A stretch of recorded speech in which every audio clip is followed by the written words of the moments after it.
भारत की जलवायु। जलवायु किसी क्षेत्र में लंबे समय तक जो मौसम की स्थिति होती है उसे उस स्थान की जलवायु कहते हैं। भारत की जलवायु उष्णकटिबंधीय मानसूनी जलवायु है। मौसम किसी स्थान पर थोड़े समय की, जैसे एक दिन या एक सप्ताह की वायुमंडलीय अवस्थाओं को वहां का मौसम कहते हैं। भारत में मौसम संबंधी सेवा सन 1875 ईस्वी में आरंभ की गई थी। तब इसका मुख्यालय शिमला में था। प्रथम विश्व युद्ध के बाद इसका मुख्यालय पुणे लाया गया। अब भारत के मौसम संबंधी मानचित्र वहीं से प्रकाशित होते हैं। भारतीय जलवायु को मानसून के अलावे प्रभावित करने वाले दो प्रमुख कारक हैं। एक, उत्तर में हिमालय पर्वत। इसकी उपस्थिति के कारण मध्य एशिया से आने वाली शीतल हवाएं भारत में नहीं आ पाती हैं। 2, दक्षिण में हिंद महासागर। इसकी उपस्थिति एवं भूमध्य रेखा की समीपता के कारण उष्णकटिबंधीय जलवायु अपने आदर्श स्वरूप में पाई जाती है। मानसूनी पवनों द्वारा समय समय पर अपनी दिशा पूर्णतया बदल लेने के कारण भारत में निम्न 4 ऋतु चक्रवात पाई जाती है। 1, शीत ऋतु 15 दिसंबर से 15 मार्च तक। 2, ग्रीष्म ऋतु 16 मार्च से 15 जून तक। 3, वर्षा ऋतु 16 जून से 15 सितंबर। 4, शरद ऋतु 16 सितंबर से 14 दिसंबर। नोट, ये तिथियां एक सामान्य सीमा रेखा को तय करती है। मानसून पवनों के आगमन एवं प्रत्यावर्तन में होने वाला विलंब इनको पर्याप्त रूप से प्रभावित करता है। उत्तर भारत के मैदानी भागों में शीत ऋतु में वर्षा पश्चिमी विक्षोभ या जेट स्ट्रीम के कारण होती है। जाड़े के दिनों में जनवरी से फरवरी महीने में तमिलनाडु के तटों पर वर्षा लौटती हुई मानसून या उत्तरी पूर्वी मानसून के कारण होती है। ग्रीष्म ऋतु में असम एवं पश्चिम बंगाल राज्यों में तीव्र आर्द्र हवाएं चलने लगती हैं, जिनसे गरज के साथ वर्षा हो जाती है। इन हवाओं को पूर्वी भारत में नॉर्वेस्टर एवं बंगाल में काल वैशाखी के नाम से जाना जाता है। कर्नाटक में इसे चेरी ब्लॉसम कहा जाता है, जो कॉफी की कृषि के लिए लाभदायक होता है। आम की फसल के लिए लाभदायक होने के कारण इसे दक्षिण भारत में आम्र वर्षा मैंगो शावर कहते हैं। उत्तर पश्चिम भारत के शुष्क भागों में ग्रीष्म ऋतु में चलने वाली गर्म एवं शुष्क हवाओं को लू कहा जाता है। पृष्ठ 161।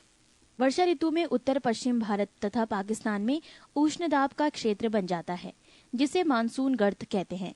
इसी समय उत्तरी अतः उष्ण अभिसरण NITC उत्तर की ओर खिसकने लगती है, जिसके कारण विषुवत रेखीय पछुआ पवन एवं दक्षिणी गोलार्ध की दक्षिण पूर्व वाणिज्यिक पवन विषुवत रेखा को पार कर फेरल के नियम का अनुसरण करते हुए भारत में प्रवाहित होने लगती है, जिसे दक्षिण पश्चिम मानसून के नाम से जाना जाता है। भारत की अधिकांश वर्षा लगभग 80% इसी मानसून से होती है।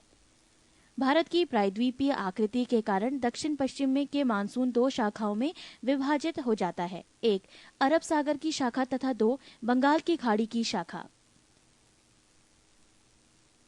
अरब सागर शाखा का मानसून सबसे पहले भारत के केरल राज्य में जून के प्रथम सप्ताह में आता है।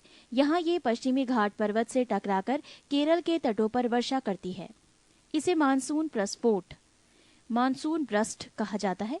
गारो, खासी एवं जयंतिया पहाड़ियों पर बंगाल की खाड़ी से आने वाली हवाएं दक्षिण से पूर्व मानसून की शाखा अधिक वर्षा लाती है, जिसके कारण यहाँ स्थिति मावसिन राम मेघालय विश्व में सर्वाधिक वर्षा प्राप्त करने वाला स्थान है, लगभग 1141 सेंटीमीटर। मानसून की अरब सागर शाखा तुलनात्मक रूप से अधिक शक्तिशाली होती है। दक्षिण पश्चिम मानसून द्वारा लाए कुछ आर्द्रता का 65% भाग अरब सागर से एवं 35% भाग बंगाल की खाड़ी से आता है। मौसम के अनुसार वर्षा का वितरण। वर्षा का मौसम। दक्षिण पश्चिम मानसून समयावधि जून से सितंबर तक। वार्षिक वर्षा का प्रतिशत 73.7%। परवर्ती मानसून काल समयावधि अक्टूबर से दिसंबर तक। वार्षिक वर्षा का प्रतिशत 13.3%। पूर्व मानसून काल समयावधि मार्च से मई तक। वार्षिक वर्षा 10.0%। शीत ऋतु या उत्तर पश्चिम मानसून समयावधि जनवरी से फरवरी। वार्षिक वर्षा का प्रतिशत 2.6%। अरब सागरीय मानसून की एक शाखा सिंध नदी के डेल्टा क्षेत्र से आगे बढ़कर राजस्थान के मरुस्थल से होती हुई सीधे हिमालय पर्वत से जा टकराती है एवं वहां धर्मशाला के निकट अधिक वर्षा कराती है। राजस्थान में इसके मार्ग में अवरोध न होने के कारण वर्षा का अभाव पाया जाता है, क्योंकि अरावली पर्वतमाला इनके समानांतर पड़ती है। तमिलनाडु पश्चिमी घाट के पर्वत वृष्टि छाया क्षेत्र में पड़ता है, अतः यहाँ दक्षिण पश्चिम मानसून द्वारा काफी कम वर्षा होती है। शरद ऋतु को मानसून प्रत्यावर्तन का काल, रिट्रीटिंग मानसून सेशन कहा जाता है। इस ऋतु में बंगाल की खाड़ी एवं अरब सागर में उष्णकटिबंधीय चक्रवातों की उत्पत्ति होती है। इन चक्रवातों से पूर्वी तटीय क्षेत्रों में, मुख्यतः आंध्र प्रदेश एवं उड़ीसा तथा पश्चिमी तटीय क्षेत्र में गुजरात में काफी क्षति पहुंचती है।